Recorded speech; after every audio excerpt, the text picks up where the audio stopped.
I want to remind us of an event in Chicago back in 1871 in October. Miss O'Leary's cow kicked over the lantern. Is it coming back to you now? And as a result, 17,500 buildings were destroyed. $400 million were lost. Over 300 lives were lost. 3.5 miles of the city were blackened, and 125,000 were left homeless. The Great Chicago Fire.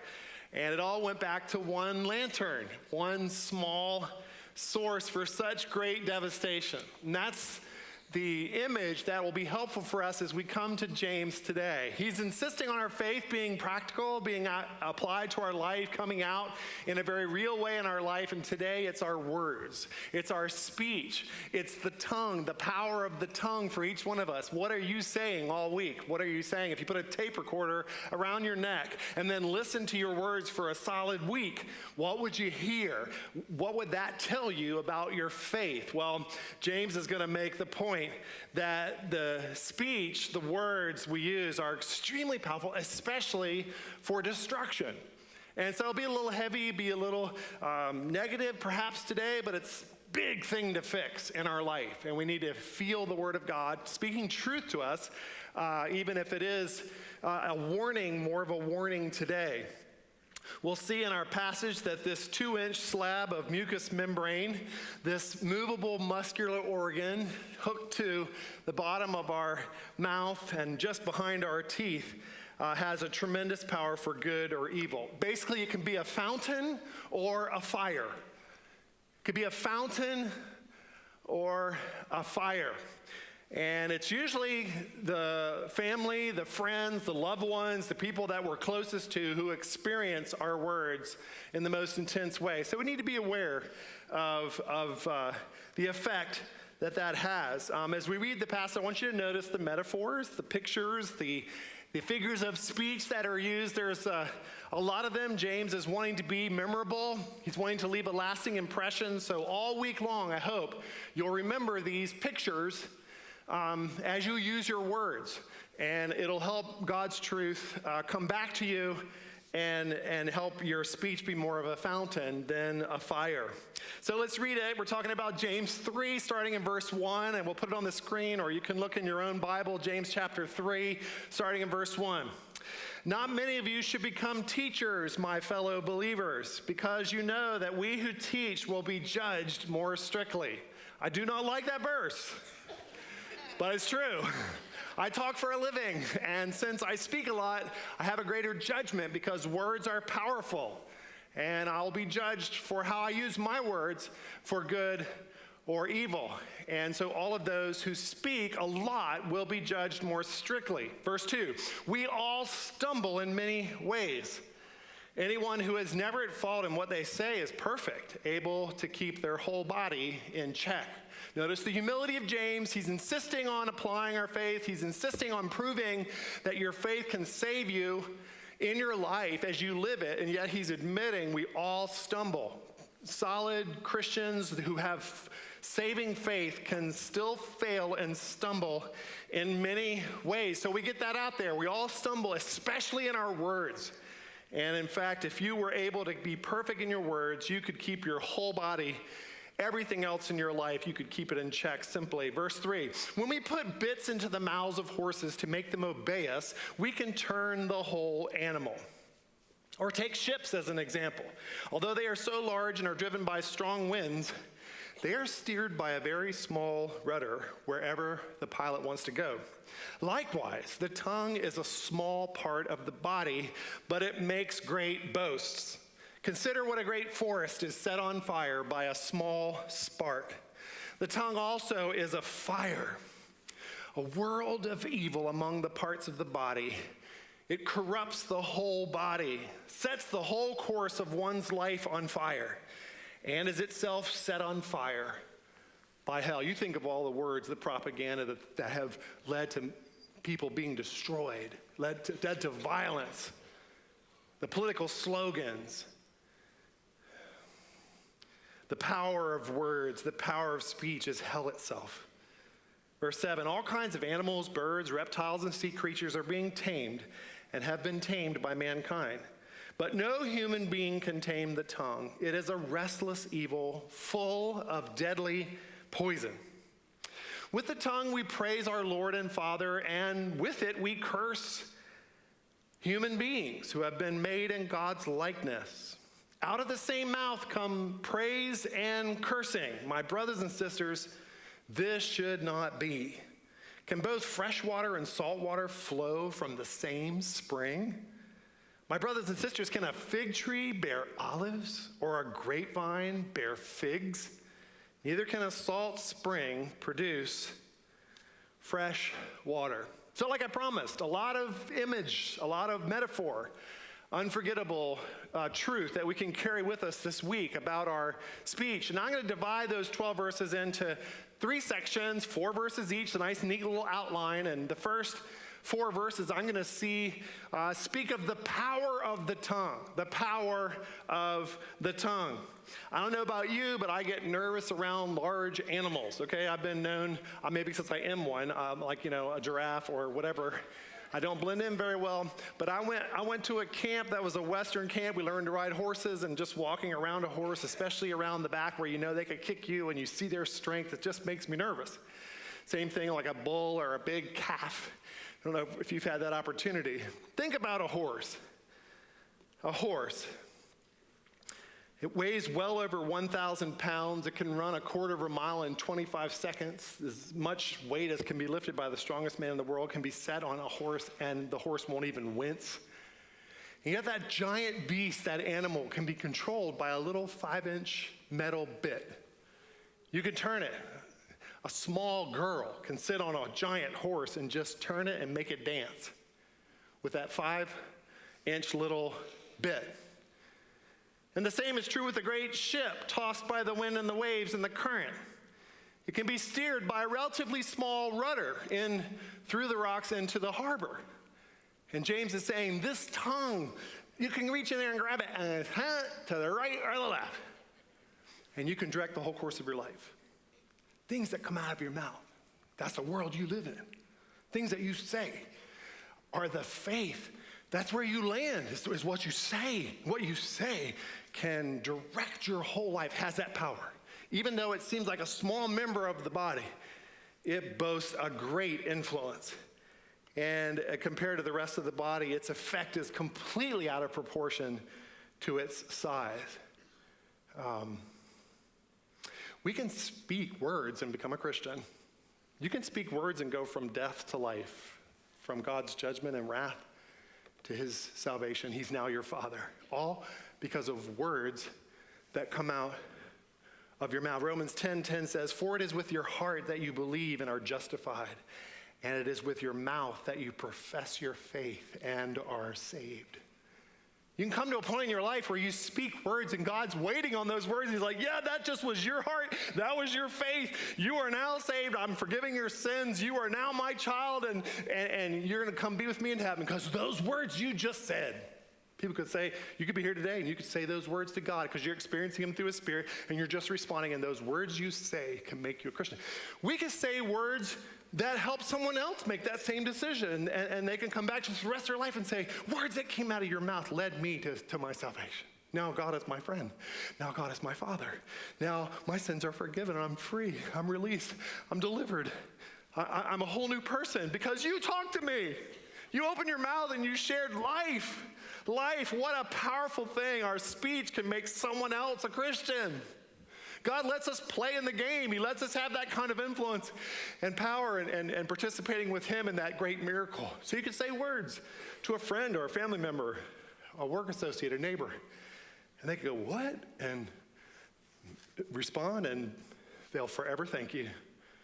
You can say words to another human being in front of a group of people and commit yourself in marriage for the rest of your life and enter into holy matrimony. We can speak words in prayer to God that cause mountains to be moved, that cause dreams to be realized. Are you getting the point? Words that come out of our mouth have a tremendous power, a tremendous potential. Even the words we say to ourselves, we go through our week and we hear so much through the news and through entertainment. We hear so much just in the course of life, a whole lot of folks who are wandering in their life and wondering about what's the meaning of life. And there's so many words associated, and they come in and out, and we feel and we think and we experience, and it's like, God is waiting for us to speak. Where are you going to land? You personally, where is your faith? Will you land on your faith? The things you say, that's what you believe. And that determines your world. That's what you conclude. And from all of this on a daily basis, what are you saying? What are you saying? You can't speak. No one can speak for you. You can't speak for anyone else. It's like, what are the words coming out of your mouth? It's not about fluency. It's not about tone of the voice. It's about what's coming out of your heart through your mouth that tells God what you really think, what you believe. Where are you landing? What are you concluding from this haze of this? We come in here and we sing words and lyrics, and then we hear God's word taught, and we talk with other Christian people. Then we go out in the world it's like, where are you? Speak to me, God says. Talk to yourself. And it is a very powerful thing, what you say. What you say. What you say. God spoke and the whole world came into existence. That's how the Bible starts. Genesis 1, and the Lord said, and there was. And the whole world that we know came into existence at the power of God's speech, the power of God's words. And part of that was on the sixth day, he made us in his image. And so we speak and live in the world that creates, just like he did. He gives us that certain amount of power, like him, made in his image, that we speak and then live in the world that we speak, the world that our words create. So if we get up in the morning and we speak complaining words, then we live in a whiny world. A whiny world. If we speak dishonest words, then we live in a deceitful world. If we speak dark and depressing words, then we set a gloomy course for our life, and then we live in that. And of course, that affects those who are closest to us. So again, forget what you're thinking and feeling and doubting. What will you say? What are you saying to yourself and others? That's your faith. That directs the course of your life. So for me, if I know that's true, then I'm like, God, I want to take your word and make it my word, because I want my world that I live in to be the world you create when you speak. So when I come to church and I hear these beautiful lyrics, I'll sing them 100 times over and over and over with cool music. And then I want to hear your word. I want to remember it all week long, because I want your words to be my words so that I live in the world you create. And that's what we do, is we submit that power and that privilege of our words, and we say, I want them to be your words. And I don't deserve them. You catch my attention. My words are so confusing and ambivalent and distracted and deceived, but your words shine through. And I just speak them, and they become my reality, create the world that I want to live in. So all this is the power of our words, the power of our tongue. Well, we go on to the second section, verses 5 through 8, and then we see the perversity of the tongue, because James isn't going to go to the positive potential. He's not going to talk about how our speech can be a fountain of life. He's going to talk about the fire potential. He's going to be a warning. He's going to speak the truth, like he has a lot in this book, and we want to hear it because we need to know what our problem is. We need to know what needs to be fixed, or what's really going on in our life. If our speech is something that's messing up our relationships and our families, then we need to assess it. We need to understand it. And so we see this middle section, 5 through 8, the perversity of the tongue. And James gives us an incredible warning. How much damage is done in a family argument? If you just decide to vent, get something off your chest, and now you feel better, what just happened? What just happened with the people closest to you? If you say you're sorry for yelling or speaking in anger, what are you sorry for? And what is an apology going to do for the infection or the blisters or the burns that have resulted? If you speak knee flex, reflex, knee-jerk reaction, this verse will help you understand what went on. And of course, the verses are some of the strongest in the whole Bible. This section of the Bible is the longest on this subject of our words, and nothing is stronger than what we read. We should think of our teeth as a cage for our tongue. Okay? It's like a poisonous snake. In verse 8, James says, the tongue is a restless evil, full of deadly poison. Did he just have a fight with his wife or what? What's he have a bad day? No, he's not overstating. This is inspired truth from God's word, and we need to take it seriously. He's talking about our speech, our words, our tongue as a restless evil full of deadly poison. So every time we open our mouths, we're opening the cage for our tongue to get out. I don't know if you think of it that way.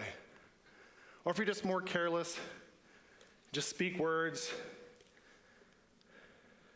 I don't know about you, but it makes me want to keep my mouth shut. But I speak for a living. Especially if I know I'm tired and I'm grouchy and I'm out of sorts and my heart isn't right. And I want to be quiet. Because surely the tongue bites sharper than the teeth. Right? Surely the tongue bites sharper than the teeth. And the poison in the bite is deadly and damaging. I remember sticks and stones may break my bones, but words will never hurt me. Anybody believe that? No. I can still remember words I said when I was a child that left scars on my friends, my family. And words that were said to me that I still struggle with, I still think about, and it bothers me. Clear back to when I was in middle school. One of my closest friends at the lunchroom, I can remember him saying it to me, the mean expression. I can't get it out of my head. And nothing could be further from the truth. We can tame elephants to pull great mahogany logs out of the jungle. We can tame dolphins to go where divers can't go. We can tame wolves to be retrievers. We can train pigeons to carry messages, but no man can tame, no woman, no child can tame the tongue.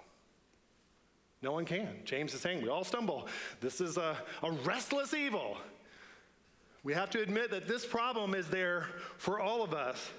We are in desperate need.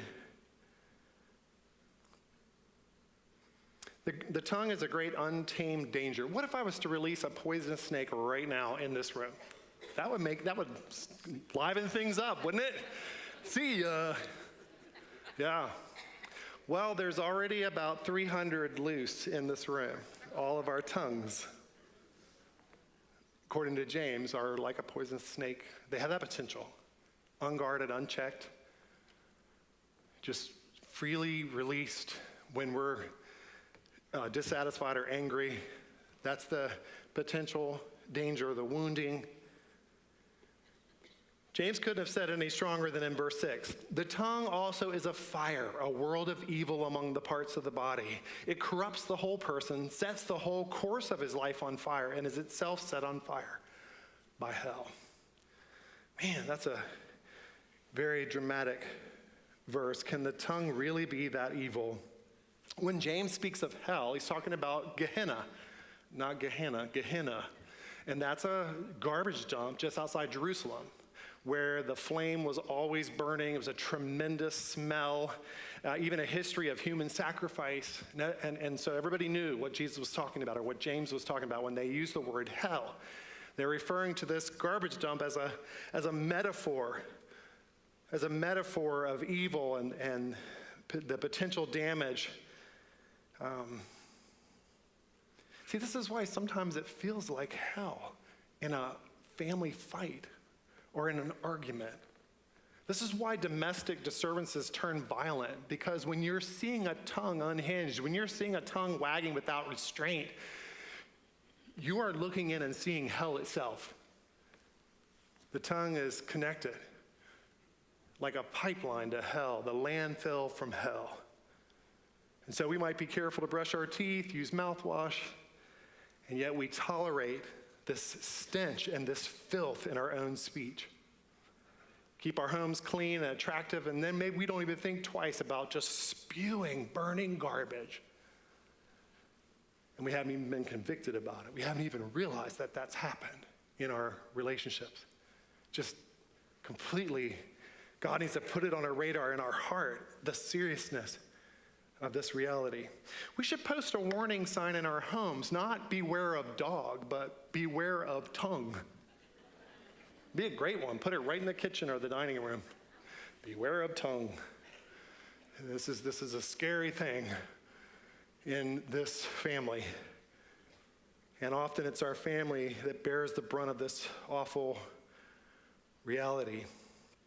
We open the cage most often, and the people who are most vulnerable, the ones we love the most. Why would we say such horrible things to people that are most important, and then that we would never say to acquaintances, people we're just polite to? I would never say that, but I'll say it to my wife, my husband, my child, my parent.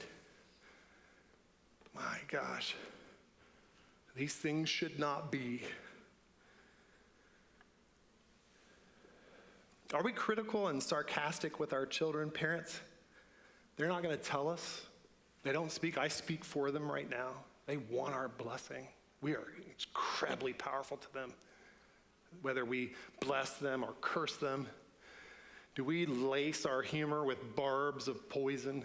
Things we wouldn't say in a normal, serious tone, but we slip it in humor, and they get the message. They get the poison.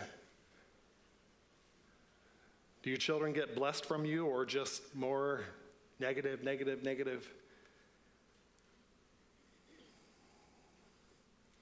We've got to stop infecting them.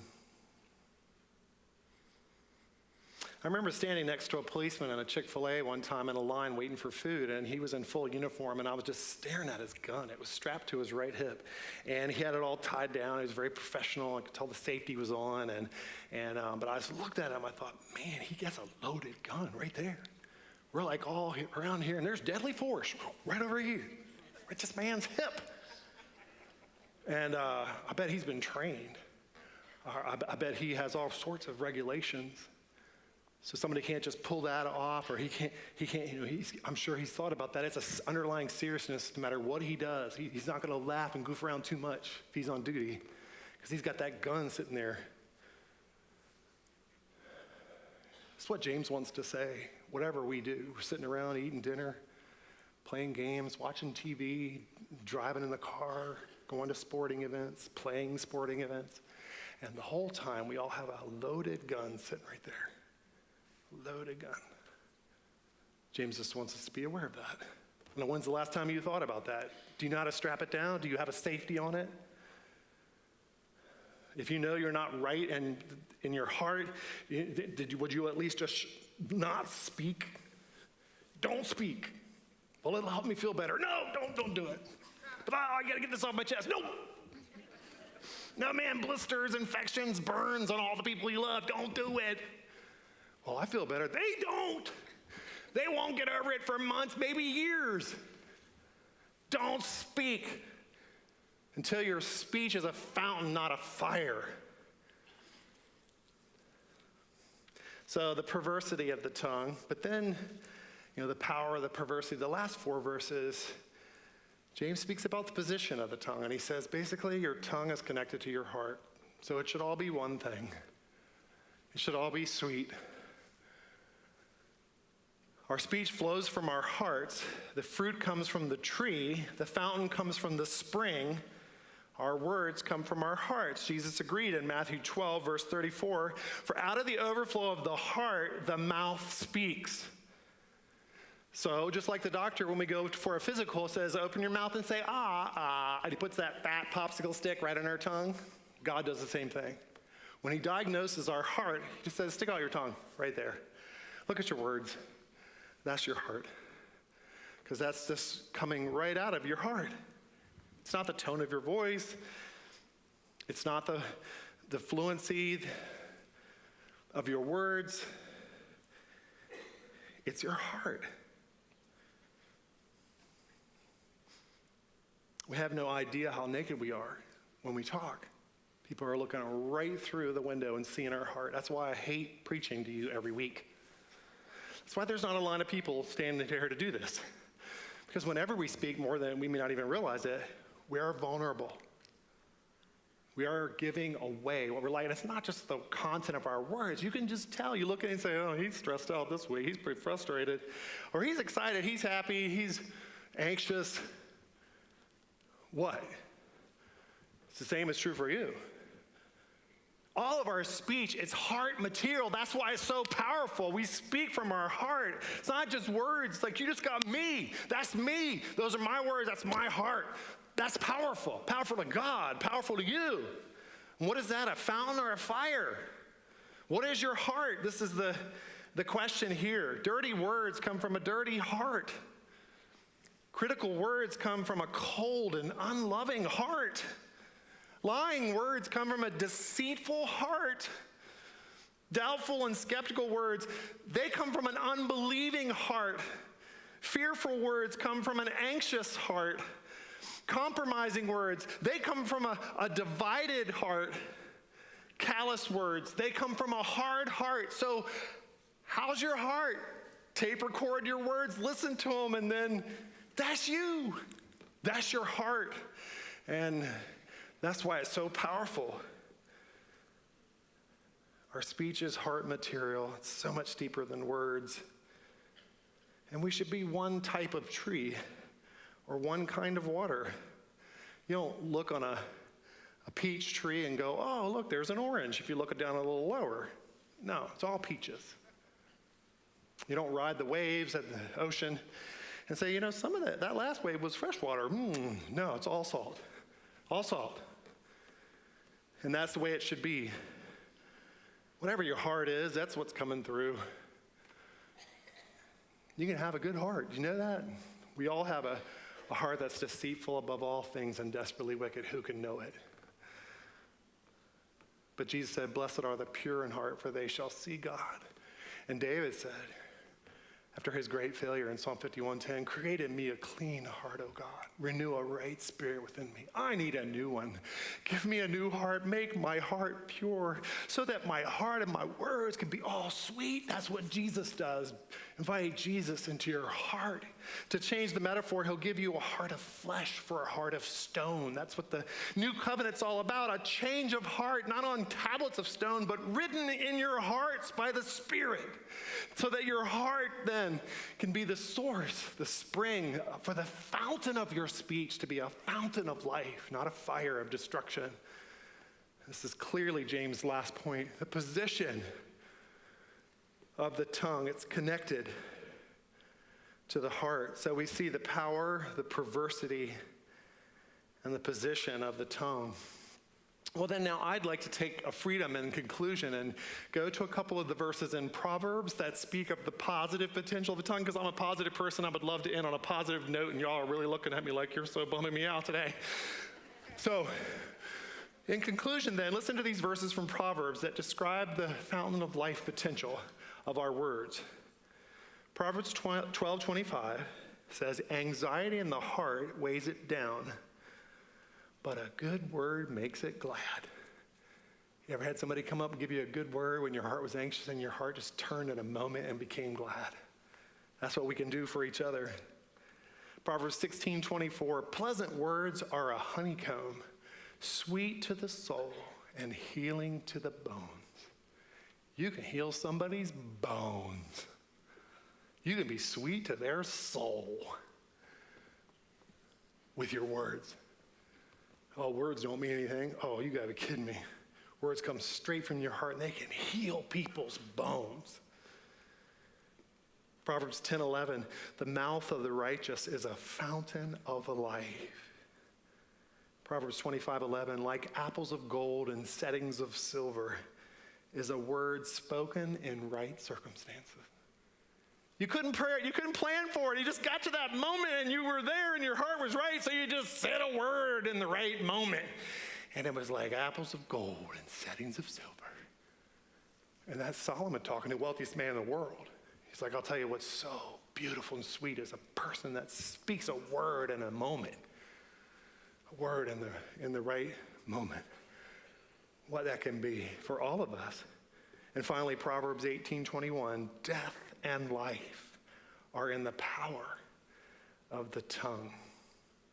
And so this is why we can't just be quiet. This is why we can't just shut up. This is why we've got to open our mouth, because it's more than just this horrible poison fire. There is this fountain of life potential, and so we got to open our mouth. We got to use it. We don't want to pass up any opportunities. I love my family. I love my friends, the people I'm getting to know, whatever. It's just such a joy to take my speech and bless you with it. Oh, yes, we've got to do that. We'll be held accountable to do that. We'll be judged strictly by using that power that God has given us to speak and have the world come into existence. I remember my first year of ministry, finished up at Dallas Seminary, went 4 hours south to Houston, and I was a youth pastor, and within the first month, I took about 40 high school students and adult leaders to Mexico, about 12 hours south of the border, down in San Luis Potosí, Mexico. It was always an exciting time. We were there for 2 weeks to like 16 days, and everybody was leaning toward God and his kingdom. Everybody was doing God stuff 24/7. You'd get on a high. You would feel so close to the folks, easily the highlight of the year, until the kids realized they could do that all year, and then they would be set for life. One night, in that first trip, I had assigned the kids to teach Bible studies, and one of my senior students forgot it was his night. And so I was kind of stuck for that night. What are we going to do? And I just threw in an activity, kind of a spontaneous, random group activity, and it ended up lasting 5.5 hours. It was riveting. I'll never forget it. It was the highlight of the trip for everybody. And for everybody, that was the highlight of the year, that trip, every year. We took the trip again and again for 7 straight years. By the 7th year, we did the same activity, and it took 16 hours. And these are high school kids. They were riveted. They were not bored. They were into it. It was a simple activity. I assigned everybody someone else in the group, but I didn't tell. It was a secret thing. And so I wrote down a piece of paper, and you got it, and you were told to go away for a half hour and sit alone and look at that person's name. And you're supposed to pray and say, God of all encouragement, God of all comfort, would you help me see qualities in this person's life? And then would you give me words to say, words to express, that they will believe, that will bring courage to their heart. It will not puff them up, it'll build them up, it'll be a way they see you working in their life, and it'll just refresh and encourage, be a good reflection on them that will bring them confidence.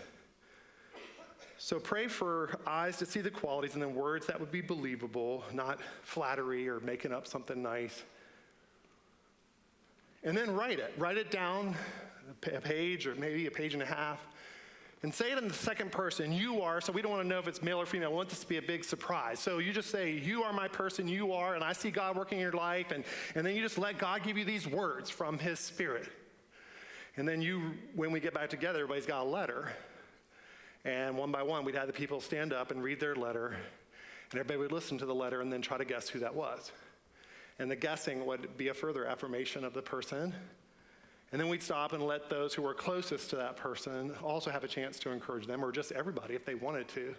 Most of the time, we'd have time, and everybody would write them a note, like this giant Valentine's Day. It was amazing. People writing real nice. Well, this group had hung out together for many years. I had just gotten there. So they knew each other well, but they did not convert that knowledge into encouragement. But they could. I realized that when I assigned this, that I would give siblings to each other. I would give kids to their parents, parents to their kids, spouses to one another. From the adult leadership team, it was always those who knew each other the most that could potentially bless each other the most if they could do this process of encouragement.